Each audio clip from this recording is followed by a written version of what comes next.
नमस्ते दोस्तों।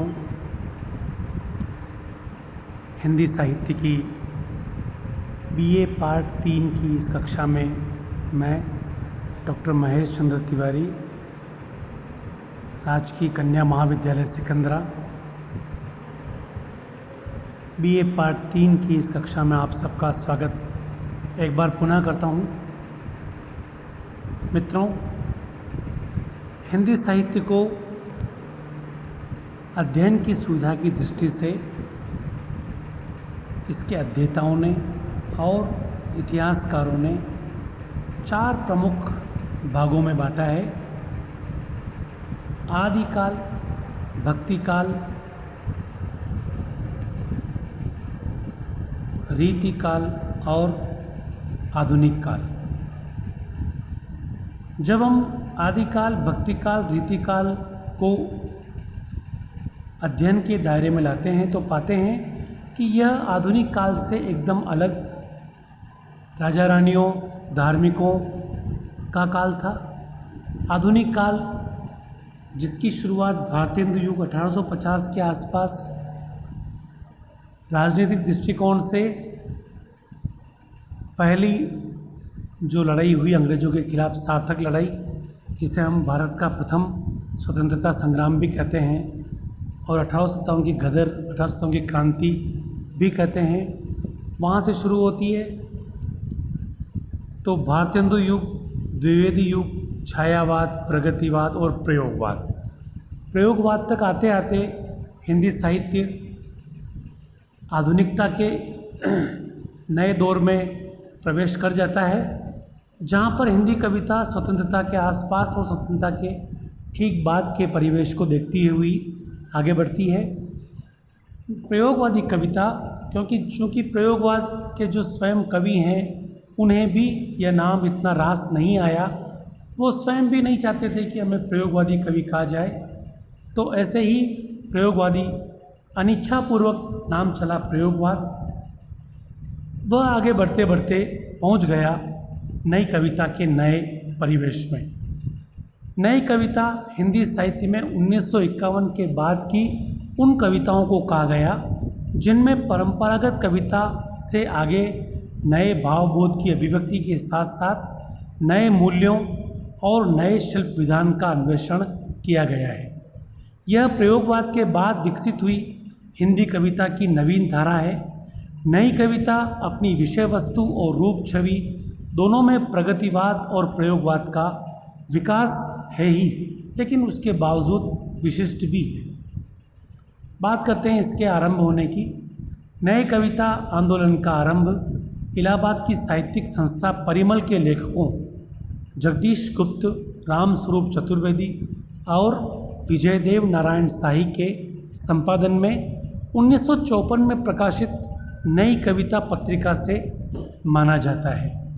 इसके पहले अज्ञेय के संपादन में प्रकाशित काव्य संग्रह दूसरा सप्तक की भूमिका और उसमें शामिल कुछ कवियों के वक्तव्यों में अपनी कविताओं के लिए नई कविता शब्द को स्वीकार किया गया है।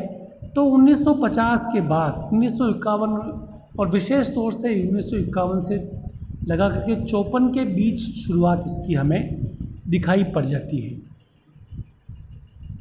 नई कविता के लिए जगत जीवन से संबंधित कोई भी स्थिति, संबंध, भाव या विचार कथ्य के रूप में त्याज्य नहीं है। जन्म से लेकर मरण तक आज के मानव जीवन की जिन स्थितियों, परिस्थितियों, संबंधों, भावों, विचारों और कार्यों से हमें रूबरू होना पड़ रहा है, उन सब की जो व्यतिरेकाभिव्यक्ति या बहुत अधिक हमें साचर्यानुभूति होती है, वो सब नए कवि के लिए इनमें से कोई भी कथित त्याज्य नहीं। आइए हम बात कर लेते हैं नई कविता की प्रमुख प्रवृत्तियों की। प्रयोगवाद और नई कविता की प्रवृत्तियों में कोई विशेष अंतर दिखाई नहीं देता। नई कविता प्रयोगवाद की नींव पर ही खड़ी है, फिर भी कथ्य की व्यापकता और दृष्टि की उन्मुक्तता, ईमानदार अनुभूति का आग्रह, सामाजिक एवं व्यक्ति पक्ष का संश्लिष्ट रोमांटिक भावबोध से हटकर नवीन आधुनिकता से संपन्न भावबोध एक नए शिल्प को गढ़ता है। वाद मुक्त काव्य, स्वाधीन चिंतन की व्यापक स्तर पर प्रतिष्ठा, क्षण की अनुभूतियों का चित्रण, काव्य मुक्ति, गद्य का काव्यात्मक उपयोग, नए सौंदर्य बोध की अभिव्यक्ति, नए अनुभूतियों में घनत्व और तीव्रता, राजनीतिक स्थितियों पर व्यंग्य, नए प्रतीकों, बिंबों, मिथकों के माध्यम से तथा आदर्शवाद से हटकर नए मनुष्य की नई मानववादी वैचारिक पृष्ठभूमि की प्रतिष्ठा, नई कविता की कुछ विशेषताएं हैं। आइए हम इन पर थोड़ी रोशनी डाल लेते हैं, थोड़ी चर्चा कर लेते हैं। पहली, अनुभूति की सच्चाई और यथार्थ बोध। अनुभूति क्षण की हो या समूचे काल की, किसी सामान्य व्यक्ति यानी लघु मानव की हो या विशिष्ट पुरुष की, आशा की हो या निराशा की, यह सब कविता के कथ्य हैं। समाज की अनुभूति कवि की अनुभूति बनकर कविता में व्यक्त हो सकती है। नई कविता इस वास्तविकता को स्वीकार करती है और ईमानदारी से उसकी अभिव्यक्ति करती है। इसमें मानव को उसके समस्त सुखों, दुखों, विसंगतियों और विडंबनाओं को उसके परिवेश सहित स्वीकार किया गया है। इसमें न तो छायावाद की तरह समाज से पलायन है और न ही प्रयोगवाद की तरह मनोग्रंथियों का नग्न वैयक्तिक चित्रण या घोर व्यक्तिनिष्ठ अहम भावना, दोनों से बचा गया है। यह कविता ईमानदारी के साथ व्यक्ति की क्षणिक अनुभूतियों को, उसके दर्द को संवेदनापूर्ण ढंग से अभिव्यक्त करती है। आज फिर शुरू हुआ जीवन। आज मैंने एक छोटी सी सरस सी कविता पढ़ी। आज मैंने सूरज को डूबते देर तक देखा, जी भरकर शीतल जल से स्नान किया।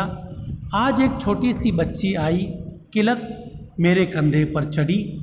आज आदि से अंत तक एक पूरा गान किया। आज जीवन फिर शुरू हुआ। रघुवीर सहाय की ये जो कविता है, स्पष्ट है कि इसमें जीवन का स्वर है।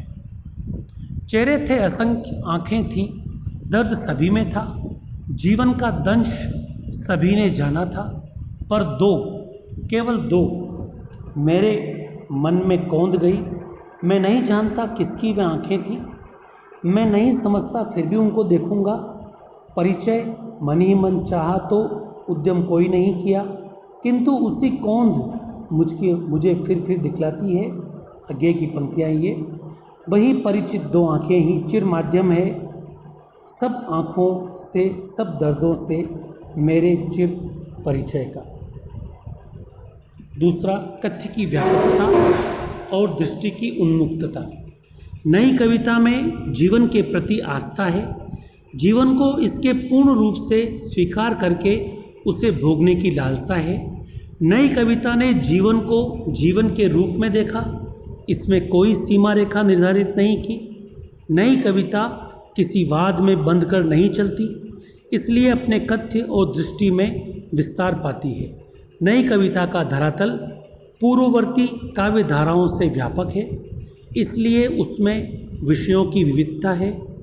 एक अर्थ में वह मूल्यों और प्रतिमानों के प्रति विद्रोही प्रतीत होती है और इनसे बाहर निकलने के लिए व्याकुल रहती है।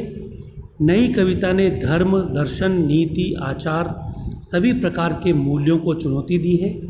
यदि ये मात्र फॉर्मूले हैं, मात्र ओढ़े हुए हैं, जीवन की नवीन अनुभूति, नवीन चिंतन, नवीन गति के मार्ग से आते हैं, इन मान्य फॉर्मूलों को, मूल्यों की विघातक असंगतियों को अनावृत करना सृजनात्मकता से असंबद्ध नहीं है, वरन सर्जन की आकुलता है। सृजन कोई नया हो, इसकी व्याकुलता, आकुलता हमें इन नई कविता की पंक्तियों में दिखाई पड़ती है। नई कविता के कवियों में से अधिकांश प्रगतिवादी और प्रयोगवाद के खेमों से रह चुके हैं। प्रयोगवाद और प्रगतिवाद की अपेक्षा अधिक व्यापक मानवीय संदर्भ, उसकी समस्याएं और विज्ञान के नए आयाम से जुड़कर नई कविता ने अपना विषय विस्तार किया। आम आदमी जिस पीड़ा को झेलता है, औसत आदमी जिस जीवन को जीता है, वही लघु मानव इस कविता का नायक बनता है। उसे इतिहास ने अब तक अपने से अलग ही रखा, इसलिए नई कविता उसकी पीड़ा, अभाव और तनाव की कविता है। तुम हमारा जिक्र इतिहासों में नहीं पाओगे, पर उस कराह का जो तुमने उस रात सुनी, क्योंकि हमने अपने को इतिहास के विरुद्ध दे दिया है। मनुष्य के भीतर मानवता का अंश दंश शहर दंश से कैसे नष्ट हो जाता है और वह स्वार्थ के संकीर्ण संसार में जीवित रहने के लिए कैसे विवश हो जाता है। देखिए अज्ञेय की कविता में बड़े शहर के ढंग और हैं हम, घोटे हैं यहाँ, दाव गहरे हैं उस चौपड़ के। श्रीकांत वर्मा के शब्द देखिए शहरी जीवन के बारे में। चिमनियों की गंध में डूबा शहर, शाम थक कर आ रही है कारखानों से। शाम मानो पूरी की पूरी मजदूरों के साथ थक करके ही आ रही हो कारखाने से। मानवतावाद की नई परिभाषा। नई कविता मानवतावादी है, पर इसका मानवतावाद मिथ्या आदर्श की परिकल्पनाओं पर आधारित नहीं है, वरन उसकी यथार्थ दृष्टि मनुष्य को उसके पूरे परिवेश के साथ समझने के लिए बिल्कुल उपयुक्त है। अच्छा खंडित सत्य सुगर निरेंद्र मिश्रा से, अच्छा पीड़ित प्यार अकंपित निर्ममता से, अच्छी कुंठा रहित इकाई सांचे ढले समाज से, अच्छा अपना ठाठ फकीरी मंगनी के सुख साज से, अच्छा सार्थक मौन व्यर्थ के श्रवण मधुर छंद से, अच्छा निर्धन दानी का उगड़ा उर्वर दुख, धनी सूम के बंजर धुआं घुटे आनंद से अच्छे, अनुभव की भट्टी में तपे हुए कण दो कण, अंतर्दृष्टि के झूठे नुस्खे रूढ़ी, उपलब्धि पराई के प्रकाश से, रूप शिव रूप सत्य सृष्टि के। हरिओ करुणा प्रभामय कविता से ये पंक्तियाँ ली गई है। कुंठाओं और भजनाओं से मुक्ति का संदेश। नई कविता स्वयं को किसी विषय में अछूता नहीं समझती। नई कविता समाज की वर्जनाओं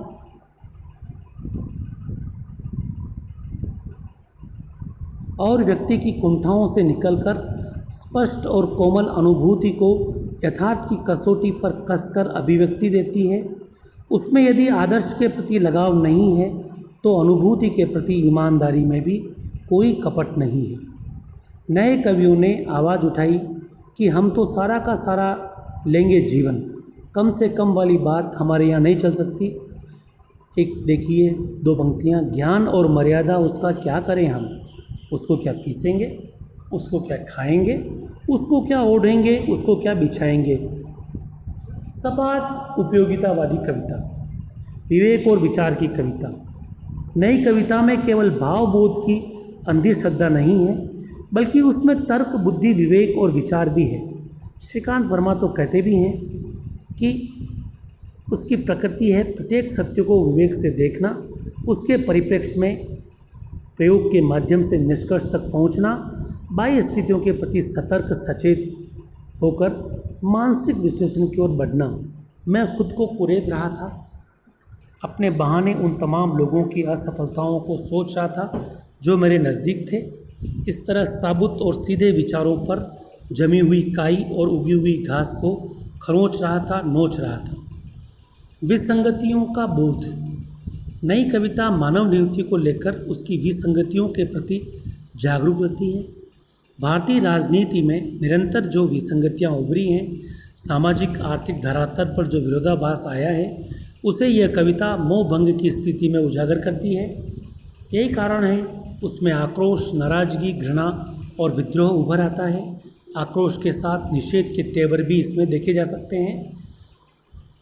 आदमी को तोड़ती नहीं है लोकतांत्रिक पद्धतियाँ, केवल पेट के बल उसे झुका देती हैं। धीरे धीरे अपाइज धीरे धीरे नपुंसक बना देने के लिए उसे शिष्ट, राजभक्त, देश प्रेमी नागरिक बना देती है। द्वंद्व और संघर्ष। नई कविता का आत्मसंघर्ष काव्यात्मक बनावट में सामाजिक बुनियादी मुद्दों को उठाता है, इसलिए वो संघर्ष को भी उभारता है। जब भी मैंने उनसे कहा है कि देश, शासन और राशन, उन्होंने मुझे रोक दिया है। वे मुझे अपराध के असली मुकाम पर उंगली रखने से मना करते हैं। परिवेश संबंधी सत्यों का प्रकाशन भी इसमें आया है। याद आते घर, गली चौपाल कुत्ते मेमने मुर्गे कबूतर, नीम तरू पर सूखकर लटकी हुई कड़वी तुरई की बेल, टूटा चौंतरा, उखड़े ईंट पत्थर, बेधुली पोशाक पहने गांव के भगवान मंदिर आदि। आज की शहरी रोज़मर्रा की ज़िंदगी अनुभूतियों की जो अनुभूतियाँ हैं उनको बड़ी स्वाभाविक रूप से इन कविताओं में गूंथा गया है। और तब धीरे धीरे ज्ञान हुआ, भूल से मैं सिर छोड़ आया हूँ दफ्तर में, हाथ बस में ही टंगे रह गए, आंखें ज़रूरी फाइलों में समा गई, मुंह टेलीफोन के पास चिमटा सटा होगा और पैर हो ना हो क्यों में रह गए हैं, तभी तो मैं आज घर आया हूँ विदेह ही। यथार्थ की पीड़ा का चित्रण, एकाएक मुझे भान होता है जग का, अखबारी दुनिया का फैलाव, फंसाव चिराव तनाव, सब और पत्ते न खड़के, सेना ने घेर ली है सड़कें। व्यंग के तेवर, नई कविता में सामाजिक और राजनीतिक जो हमारे परिवेश है, धार्मिक परिवेश है, उन पर तीखे व्यंग किए गए हैं। बड़े बड़े आदर्श वाक्यों को स्वर्ण अक्षरों में लिखवा कर अपने ड्राइंग रूम में सजा दो, उन्हें अपनी आस्था श्रद्धा और निष्ठा का अर्थ दो। नई कविता वाद मुक्त कविता है। ठहर जा जालिम महाजन, तनिक तो तू खोल व मदिरा विघूर्णित आँख अपनी, देख कहाँ सौ लाया बता संपत्ति, कहाँ से लाया बता साम्राज्य। नारी के प्रति दृष्टिकोण ये विशेष बात है। छायावादी कवियों की जो स्नेहपूर्ण श्रद्धापूर्ण दृष्टि थी, जिसमें वो कहते थे नारी तुम केवल श्रद्धा हो, यहाँ आते आते नारी की रघुवीर साय की टिप्पणी देखें, नारी बिचारी है पुरुष की मारी है, तन से क्षुधित है मन से मुदित है, लपक झपक कर अंत में चित्त है। कितनी लपक झपक ले, लास्ट में चित्त हो ही जाती है। सौंदर्य बोध, नई कविता का सौंदर्य बोध प्रकृति से लिया गया है। पेड़ पौधे पक्षी बच्चे माँ गांव शहर, ये सब उसके सौंदर्य के चित्रण के नए नए आयाम हैं। नई कविता की भाषा के बारे में बात की जाए तो भाषा भी आधुनिकता बोध वाली है।